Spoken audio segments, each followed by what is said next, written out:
Hello guys and welcome to a new video.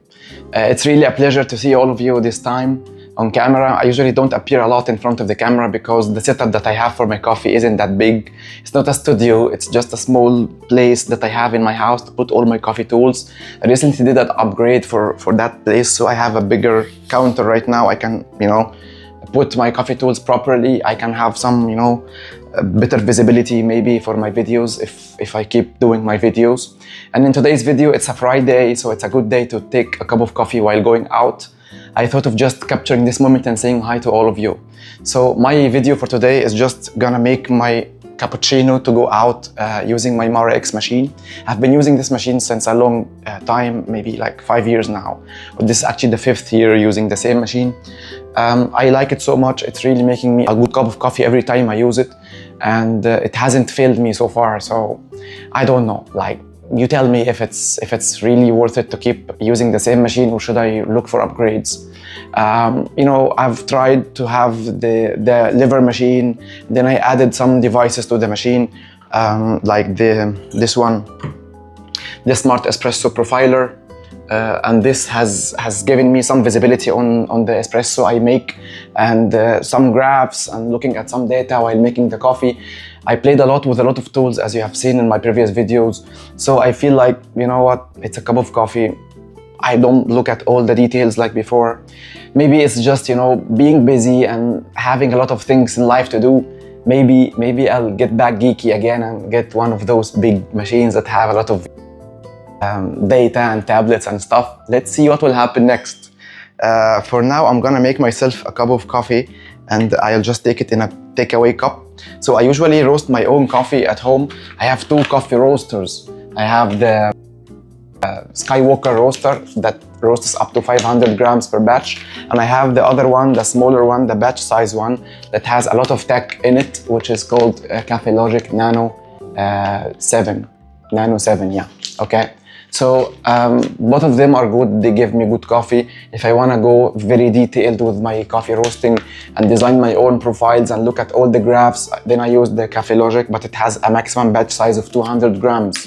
If I just want to roast a coffee that has some sort of a profile that still it follows, but without the much tech into it, the much details, the much control, then I go for the Skywalker. And to be honest, it has still given me a lot of good coffee, and you can watch my previous videos on how to use it on all the different modes it has. So in my video today, I'm gonna make a coffee using this Burundi natural beans.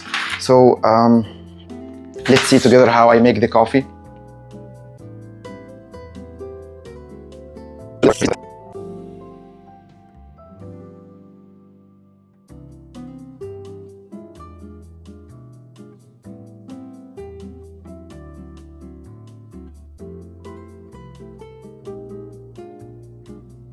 The temperature is 90.8.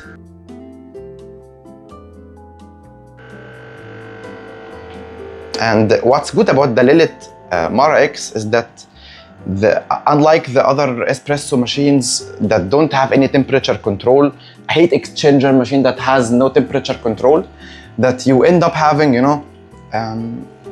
the temperature of the coffee is very high, like 98 or so, because it has a heat exchanger. But this one, the way they made it, they added like a thermostat to mimic how PID works. And in the end, it gives you a good cup of coffee and a good temperature for the coffee. And at the same time, when you need to steam the milk after the coffee, you can do that. You can still do it while doing the coffee, but the bar for the steam is only 1 bar. So it's better to have it around 1.5 bars in order to get good steam or good texture for your coffee. For my milk-based drinks, I usually use fresh milk. Any type of fresh milk is good. So right now I'm telling the machine that I'm going to steam some milk because the machine temperature right now is 90, still 90. Actually, it's 88.7. So it gets itself ready to make another cup of espresso. But since I raised or I turned on the steam, the machine temperature will go a little bit high so that it can give me 1.5 bars for the milk steaming. So right now it's 1.5 bars. And I benefit from the long steam wand by putting the pitcher like that. And there is really no need to hold the pitcher in my hand. I just leave everything to be done automatically. I just taste it, I just feel the temperature with my fingers, so that when I feel that I cannot last it for 3 seconds, and then I close. Very simple way of steaming the milk. I've been using that way since many years now, and it's very simple. It gives me very good texture for my milk. And I will try to make the latte art in front of the camera and see how it looks like.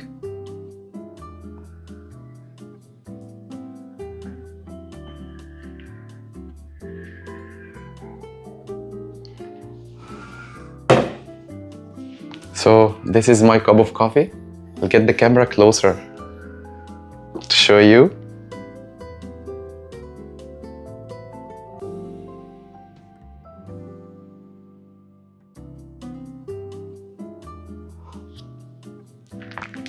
Very nice cup of coffee. Just like the cafe quality, or even better for me. As a user, I got used to have my own coffee than to have from coffee shops. And just my last message in this video is that you can make a good cup of coffee with any tools you have. All you need to have or to do is to use the tools you have in the best way, to learn how to use your tools. No need to look at every geeky tool as it has to be there in order to make a good cup of coffee. I've seen people who have very expensive coffee tools, but in the end they don't achieve a good taste for their cup in the end. So like, just use what you have. Even if you have a mocha pot, still you can make a good cup of coffee. If you have a normal espresso maker or appliance like the home machines, like the DeLonghi machines and these things, still you can make good cups of coffee. If you look back at my channel, I started with a normal espresso machine that cost me $10. It just cost $10. And I made more than 1,000 cups of coffee with this machine. All of them were really good. I got a lot of curve to learn. Like, my learning curve wasn't high from the beginning. It used to go a little bit slow. Then I started learning and capturing and mastering the art of making my own coffee in the best taste possible. So thank you so much for watching me on this video, and I'll see you in the next one.